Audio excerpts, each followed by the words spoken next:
What's up guys, it's Danta. Now about 4 years ago, I made a guide on how to get the Glory of the Legion Raider achievement. However, a few things have changed since then, and this achievement is now pretty much soloable. So, I figured I'd just make an updated guide to help those of you who still haven't gotten it yet. Now that being said, we all know that Legion Remix is happening this year. I'm guessing around probably the end of 2025, but it could be earlier than that. The reason why I'm mentioning this is because there might be a chance that some of these achievements are going to start working differently during Legion Remix. Just like how Galacras became unsolable during Mob Remix until it was over. So I just wanted to mention this in case things change. Now before we get started, there are a few things that you need to know. The Glory of the Legion Raider achievement isn't too hard to solo. Especially since Blizzard removed the Fruit of All Evil achievement, which required 10 people. However, there are still a few achievements that can be a pain in the ass. Not because they are hard, but because they are just tedious. Now to make them less annoying to do, you will want to have a hunter and either a warlock or a demon hunter. Now for one achievement, you will also need an extra alt if you want to solo it, but don't worry, it doesn't have to be a max level character. Oh, and to make things even easier, don't forget to install Instance Achievement Tracker. The link is in the description below. Anyway guys, let's just get started with these achievements. So the first thing that we are going to do is head over to the Emerald Nightmare and start with the Buggy Fight achievement. This one is pretty easy, but it can take some time, especially if you are doing it solo. Now, if you want to speed things up a bit, I'd recommend bringing an extra person with you. And I would also suggest that you do this on normal difficulty, because then you won't have to deal with the mind control. Now, here's what you need to do for this achievement. First, you have to engage the boss and basically just wait for her energy bar to drain completely to 0. Once it hits 0, she will drop to the ground and start casting Heart of the Swarm. Now halfway through the Heart of the Swarm cast, you will see these red glowy worms spawning along the edge of the room. All you have to do is click on them to squish them. Now you need to squish 15 of these bugs before killing the boss. Now just keep in mind that Heart of the Swarm doesn't last forever, so you only have a small window to squish these glowy worms. This means that you will probably be able to squish 1 or 2 worms each time she casts Heart of the Swarm. Now once you've squished 15 of these glowy worms, you can go ahead and kill the boss. The next achievement we are going to do is called Scare Bear. Now for this one, all you need to do is clear the trash in front of Tur and release him. After that, continue clearing the trash as you make your way to Ursoc. Once you reach Ursoc, just nuke him down and you will get your achievement. Next up we have Imagine Dragons World Tour. Now this achievement is pretty easy to do, but to solo this you are going to need a pet class. Now here is what you have to do. You need to let your pet tank the boss near the portal that you are going to collect the essence from. Just be careful not to position the boss too close to the portal, as this might actually cause the boss to despawn while you are inside. Now once you are inside a portal, you will notice essences floating around. Simply run through one to gain a buff. After collecting it, use a speed ability to quickly exit the portal and move to the next one. Now when you leave a portal, your pet will most likely lose aggro, so make sure it regains aggro on the boss before you move on. Basically just repeat this process for all 4 portals. Now whenever you have collected all 4 buffs, you can kill the boss and you will get your achievement. Now if you are doing this achievement with another person, make sure both of you have collected all 4 buffs before killing the boss. Alright guys, so the next achievement that we are going to do is called Webbing Crashers. Now for this one I used a hunter because it made things a bit easier. Now even though this one is completely soloable, it will probably take you a few attempts, because the boss that we have to deal with, she likes to despawn a lot whenever you are doing this solo. So if you want to avoid getting mad and ripping your hair out of your head, then you might want to consider bringing a second person. Now before engaging the boss, you will want to mark 7 of these pulsing eggs, or you could just remember where they are. These are the eggs that you need to destroy during the fight while the boss is active. When you are ready, let your pet pull the boss and keep aggro while you start destroying the eggs. Now I began with the egg directly behind the boss and then moved to the one on the tiny platform. Whenever you are on that platform, you will notice another egg below, so just jump down and destroy it. Now at this point you will be on a platform with no way back up. But there is a way to get teleported back to the boss. What you have to do is dismiss your pet when the boss isn't in its bird form or casting Feeding Frenzy. Now this will teleport you back to the main platform where the boss is. It requires good timing, and if you dismiss your pet at the wrong time, the boss will despawn and you will probably be mad.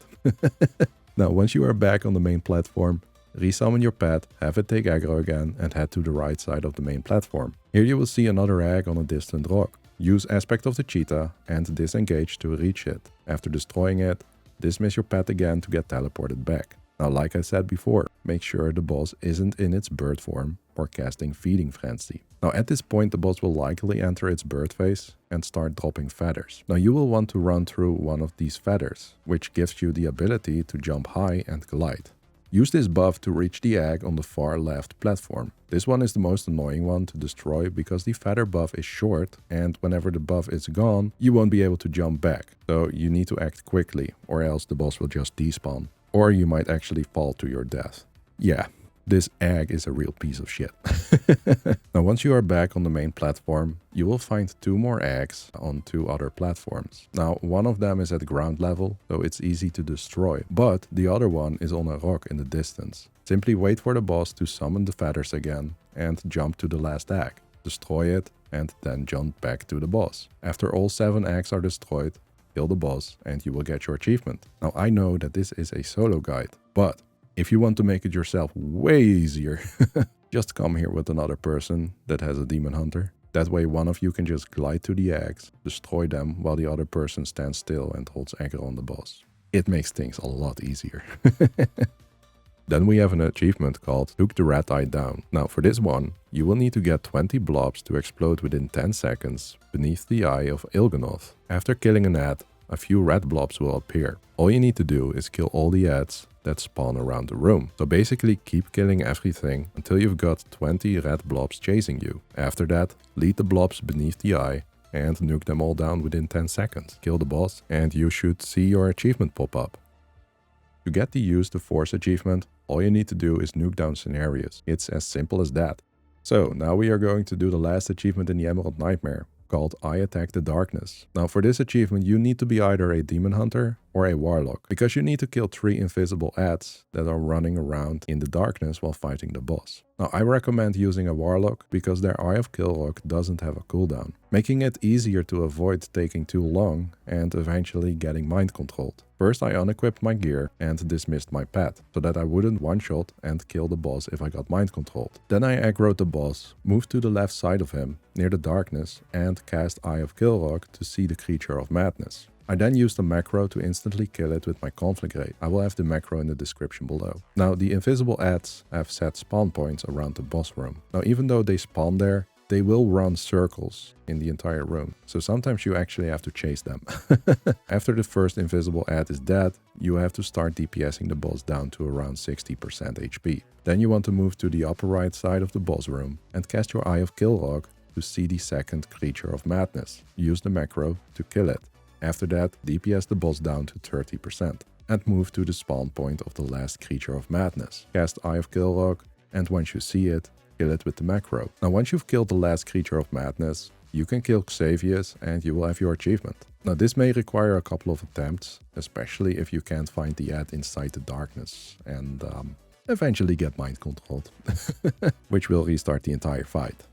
Next up we are going to the Nighthold. Now the first achievement that we are going to do here is called Cage Rematch. All you have to do for this achievement is walk over towards the boss, stand on top of him and nuke him. To solo the Grand Opening achievement, you are going to need an alt and set the raid difficulty to heroic.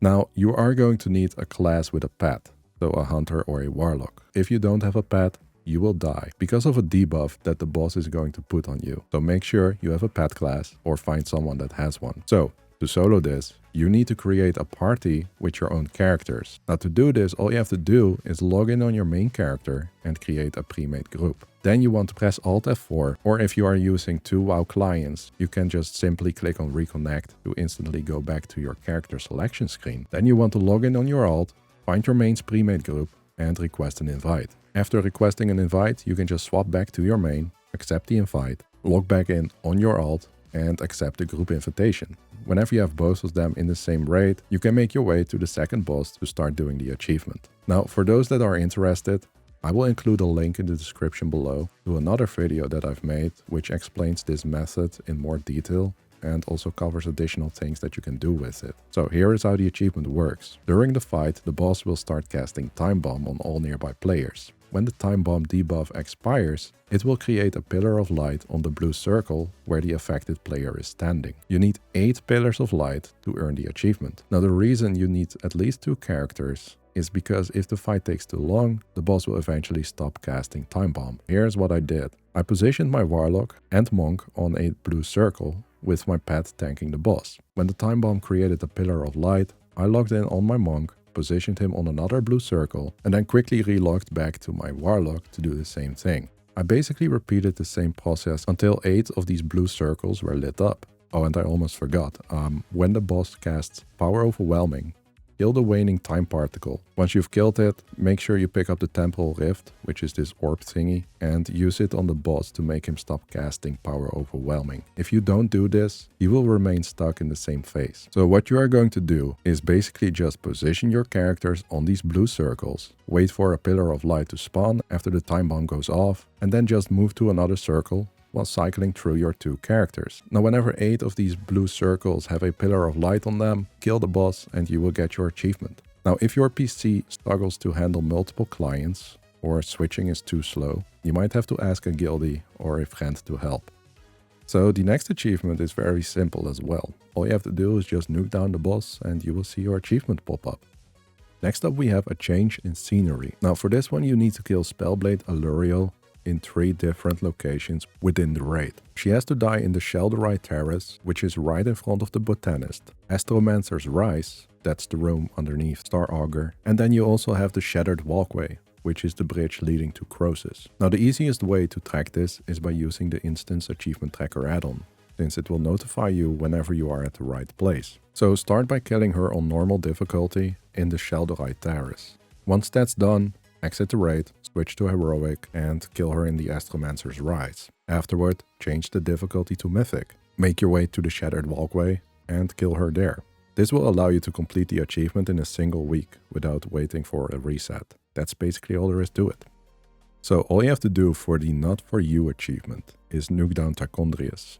Next we have the achievement Elementary. Now to complete this, you need to bring a Nether Elemental from outside the boss room into the fight. Now to find the Nether Elemental, head to the left just before entering the Astromancer's Rise. You will see it imprisoned and guarded by enemies. Just kite it into the boss room with you, bring the boss's HP down to around 20%, and at this point, the Nether Elemental will start transforming into a well-traveled Nether Elemental. All you have to do now is just kill the transformed elemental and then kill the boss. Whenever you do that, you will see your achievement pop up. Now you can do this on any difficulty, but just make sure that you unequip most of your gear so that you don't one-tap the boss.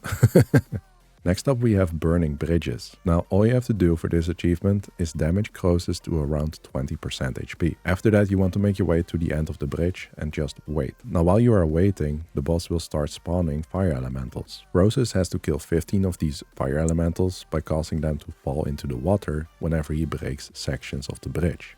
Now to keep track of how many elementals you have killed, I would definitely recommend using the Instance Achievement Tracker add-on. Now whenever 15 of these fire elementals have fallen into the water, you can kill the boss and you will have your achievement. Before you are going to attempt the next achievement, make sure that you have an infinite Whelpling. If you don't have one, you can simply catch one in the Caverns of Time. Now for this achievement, summon your infinite Whelpling, pull the boss and wait a few seconds. Eventually an Expedient Elemental and a recursive elemental will spawn. Kill both of them and have your infinite Whelpling run through the puddles that they leave behind. Now once your Whelpling runs through these puddles, it will start evolving and turn hostile. Which means that yeah, you will need to kill your own Whelpling. Make it quick. After that, kill the boss and the achievement will be yours. Alright guys, so now it's time for the last achievement, which is called I've Got My Eyes on You. Now this one is super simple. You want to start with bitch slapping Gul'dan a couple of times for what he did to Varian. Eventually he will start summoning these Eyes of Gul'dan. What you want to do is just wait and make sure that you don't get pushed off the platform. Once you've got around 16 of these eyes up, use an AoE ability to nuke them all down within 3 seconds. Now just be careful not to kill Gul'dan in the process. After you've killed the eyes, kill Gul'dan and you will get your achievement. So guys, that's basically how you solo the Glory of the Legion Raider achievement. It's pretty easy. Now some of these achievements are kind of tedious for sure, but I bet that after a couple of attempts, anyone will be able to get this done. Now I hope that this video was helpful for some of you. and that you've liked the video. If you did and you want to see more content like this, then please consider subscribing. Also, if you have any questions or suggestions, just let me know in the comment section below. Now with that being said, thanks for watching. I hope you guys have a great day and I'll see you in the next video. Bye.